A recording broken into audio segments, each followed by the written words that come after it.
Welcome to another one of my videos. Here you find me in Turkey once again, and this is Sayburç.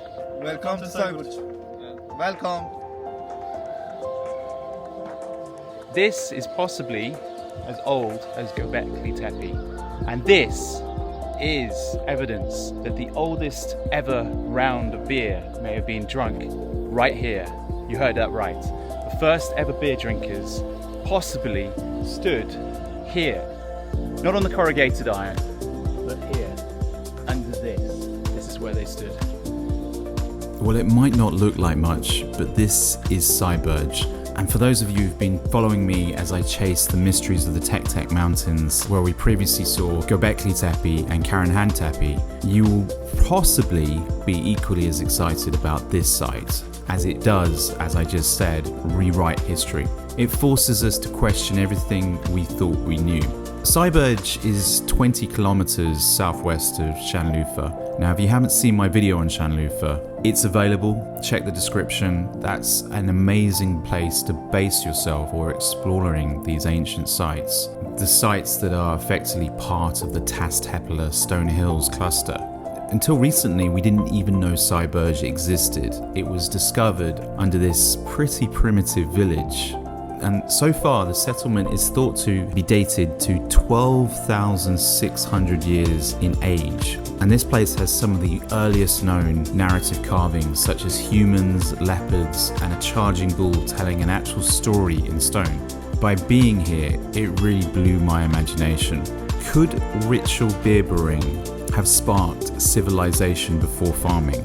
Could the Taş Tepeler civilizations that we see, such as GöbekliTepe, be the survivors of an ancient apocalypse passing on lost knowledge?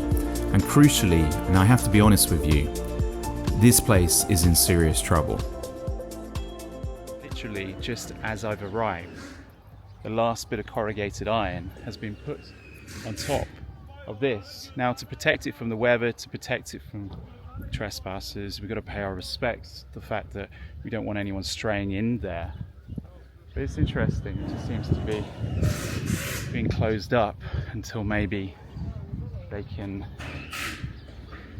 profit from it. Maybe I hope it's going to be excavated. I hope the good archaeologists involved in this will basically have more time to work on this. Some amazing discoveries here.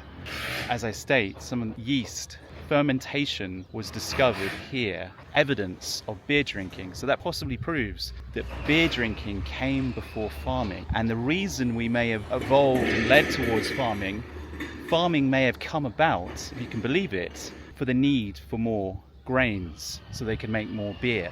Beer has always been part of our culture, and I think that's phenomenal. What a magnificent sight as I stand next to the turkeys. It's strange, we got turkeys wandering in. I've never seen so many turkeys in one place, actually doing things. We got dung over here. Just need to sprinkle a squirrel dung. I'm glad that I could get close, but it's just a shame. I feel this place should be protected. They've made so many recent discoveries here. Maybe this is exactly what they're trying to do, but it seems a bit half-assed. No disrespect to the men over there. We should be taking these ancient sites a lot more seriously. You know, I'm right next to a dumping ground.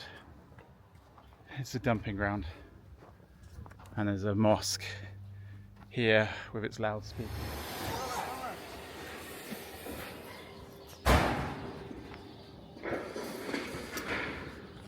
Oh man.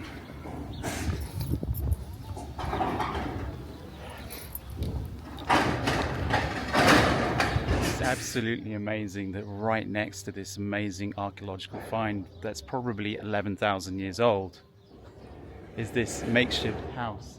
It's got a chimney, it's got a hot water tank, it's got a little garden, I guess. Would you call that a garden? It's got a wall surrounded by these little houses. I mean, this is not a wealthy area.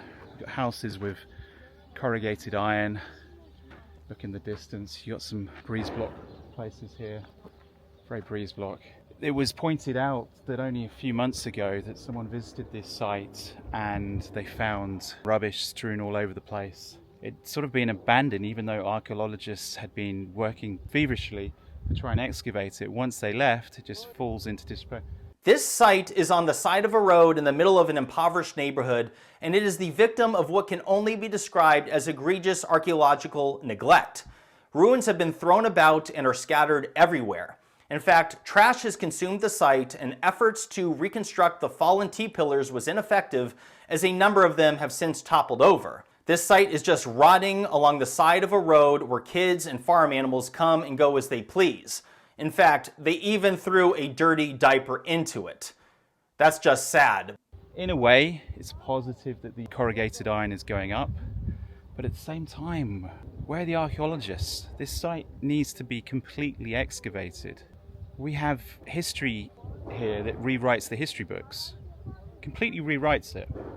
Beer, for example, that's thought to have come about because of farming. Well, the fermentation evidence suggests beer started with hunter-gatherers. Maybe they moved to farming because they wanted more beer. That rewrites history. That completely rewrites history. And it's a shame. Probably one of the driest areas in Turkey I've ever been to. When I say driest, not because of the dry land, the dry soil, because of the lack of places to get a good beer. It all started here, maybe. The first glass, the first round started here. That is something to be celebrated.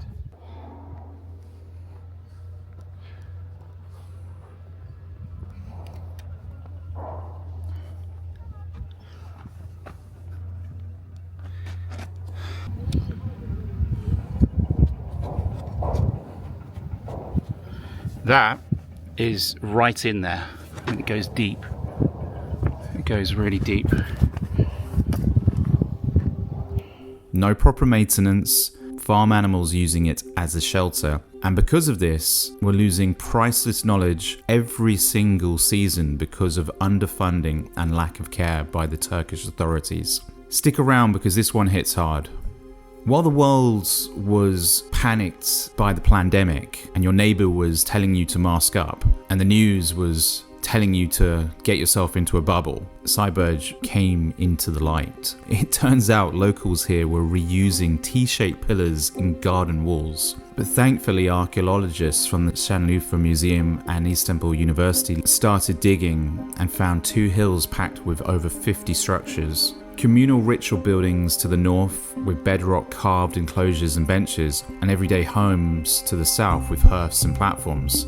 I really need you to put the age of this place in perspective. This is where I think it gets mind-blowing. The Younger Dryas event, that sudden climate catastrophe some researchers linked to an ancient comet impact, is placed at around 12,800 years ago. This means Sayburç appears on the scene a mere 200 years later.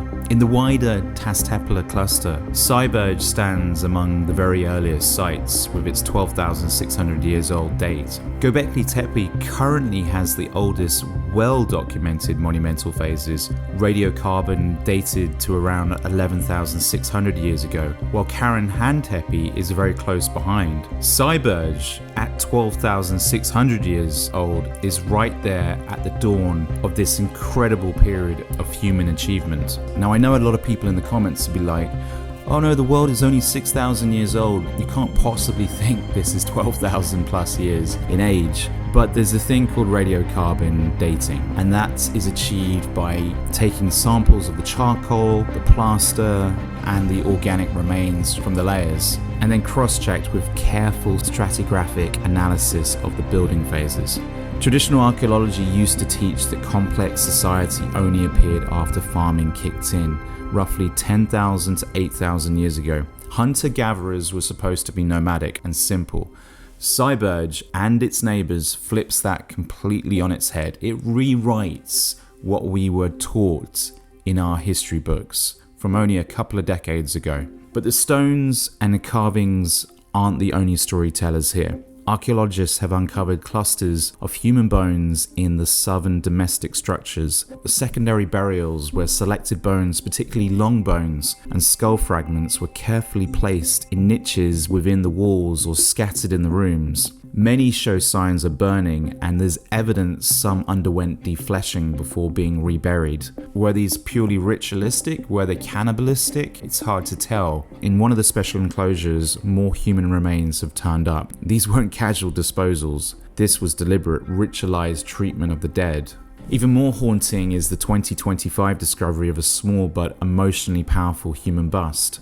Ribs prominently carved, eyes possibly inlaid with shell, and a mouth stitched or sealed shut. Archaeologists interpret this as a deliberate symbol of death's silence, a representation of the deceased or an ancestor whose presence was still felt in the community. It fits perfectly with the broader Taş Tepeler pattern of skull manipulation, secondary burials, and active engagement with the dead. So what does all this mean? These people weren't simple nomads scraping a living. They had sophisticated beliefs about death, ancestors, and the spiritual world. The bones placed in niches and the stitched mouth statue suggest rituals where the living interacted with the remains of the dead, perhaps seeking guidance, reaffirming lineage, or ensuring the ancestors' power continued to protect the living. Death wasn't an end to these people, it was part of a cycle that required ceremony, care, and symbolic art to navigate.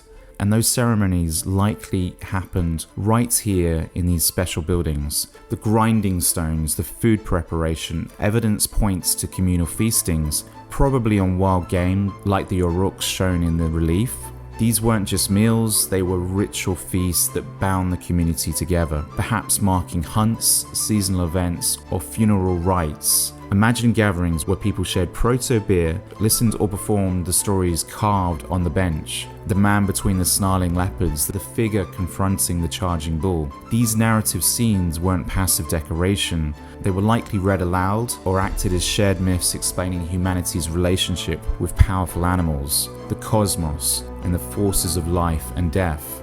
The relief of bones together paints a picture of society where ritual, storytelling, feasting, and ancestor veneration were central to the daily and spiritual life. This flips the old textbook on the head in the most profound way. Complex theology, society rituals, and monumental symbolic art were already flourishing among hunter-gatherers, or people right at the cusp of farming, long before agriculture civilized anyone. Now here's where the alternative theories get even more electric. The wonderful beer before farming idea. These feasting halls with their ritual drinks and shared stories could be exactly the social glue that pulled people together, created the bonds needed for the bigger projects, and eventually tipped the balance towards settled life and farming. The ancient apocalypse angle, which I'm very fond of, the younger Dryas chaos that happened 12,800 years ago, followed by these ultra-sophisticated sites appearing just 200 years later, suddenly feels even more compelling. The stitched mouth statue, the manipulated bones, the narrative myths. Could these be echoes of inherited knowledge, or a rapid cultural flowering in the aftermath of catastrophe? Whether you lean mainstream or alternative, one thing is undeniable. Sayburç forces us to rethink just how spiritually and socially advanced our ancestors were at the end of the Ice Age. But here's the part that genuinely pains me. These bones, this stitched mouth statue, the fragile carvings, they're all at risk. Sayburç has no proper protection. Yes, some of it has been taken away to museums, but as you can see, a lot of it is still here, unexcavated. Farm animals wander freely, turkeys strutting across ancient benches, dogs and cats sheltering in a 12,600-year-old enclosure where human remains were once reverently placed. Every rainy season, every trampling hoof, every bit of neglect chips away at irreplaceable evidence of humanity's earliest complex beliefs about death, ancestors, and community. The Taş Tepeler project has plans for a village museum, but underfunding and slow progress means these treasures remain vulnerable. We're not just losing stones, we're losing chapters of our shared human story, the very roots of ritual, belief, and what it means to be human. But the true concern, once again, involves the roof, which is now covering this site as you see here, which was built in just the last few months, as I confirmed with an archaeologist that it wasn't there as recently as just this last November when his spouse, a fellow archaeologist, had visited. But it wasn't until I had gotten home from Turkey and was going through the thousands of photos I had taken at all the sites that I visited while there that I came across something that I hadn't noticed in person, and it's actually quite disturbing. Notice the red steel beam that is extending vertically downwards, and notice that what it's touching. Do you see that? It appears that that steel rod is penetrating straight through this 12,000-year-old pillar in an exceptionally shoddy attempt to support this new roof. Now, to be fair, I cannot say for sure one way or the other as to whether it's actually piercing through the stone pillar and extending down into the ground beneath it, or whether it's resting all the weight from the roof on top of it. Take a look at these cropped photos to give you a better look and leave a comment on what you think is occurring here. But regardless of whether it's penetrating the stone or using it as weighted structural support, it is absolutely damaging this nearly 12,000-year-old pillar.